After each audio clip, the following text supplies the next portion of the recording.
আসসালামু আলাইকুম রহমতুল্লাহি ওয়া বারাকাতুহু। সবাই কেমন আছেন? আশা করি সবাই ভালো আছেন। আমরা গত ক্লাসে শিখছিলাম কনসোনেন্ট কয়টি, ওকে কি, ফার্স্টে শিখেছিলাম। আজকে পুরোটা শেখাবো ইনশাল্লাহ, সবাই দোয়া করবেন। কনসোনেন্ট হচ্ছে 21টি। আঞ্জনা কমেন্ট করছে যে লেখা একটু বড় হওয়ার জন্য, ইনশাল্লাহ চেষ্টা করবো। কনসোনেন্ট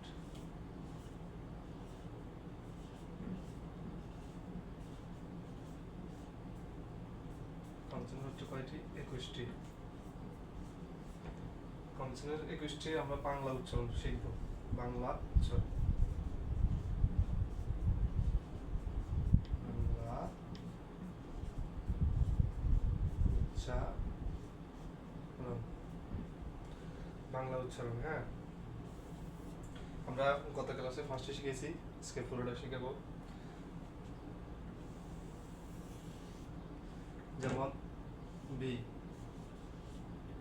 বিতে আসে ব, ব, এগুলো বাংলা উচ্চারণ, ইংরেজির বাংলা উচ্চারণ। সি,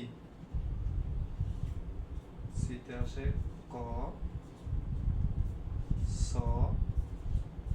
দন্তাস্ব। ডি, ডিতে আসে দ, ড। এবার আমরা ই দ বাউল বাউল শিখেছি গত ক্লাসে। এফ,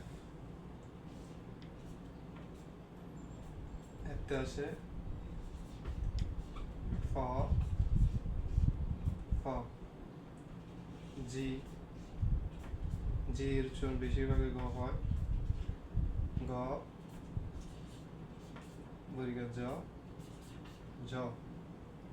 এস, এর উচ্চারণ হ। হাই, জে, জে, জের উচ্চারণ বর্গীয় জ, জ, জ। কে,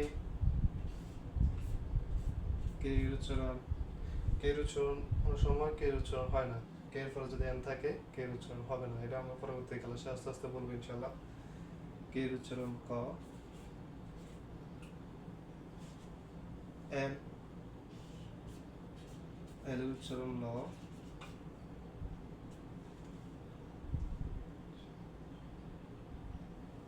এম, এম এর উচ্চারণ ম।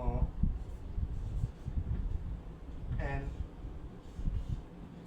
এন এর উচ্চারণ দন্তান্ন, মূর্ধন্য। ফি,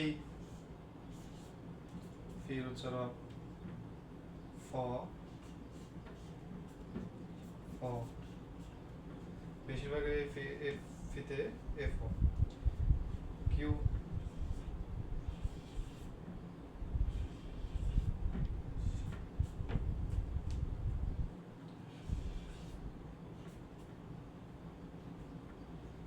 কলমের খালি শেষ, কলমের কালি শেষ হওয়ার জন্য দুঃখিত। আমরা পরবর্তী ক্লাসে আবার দেখাই দেবো ইনশাল্লাহ।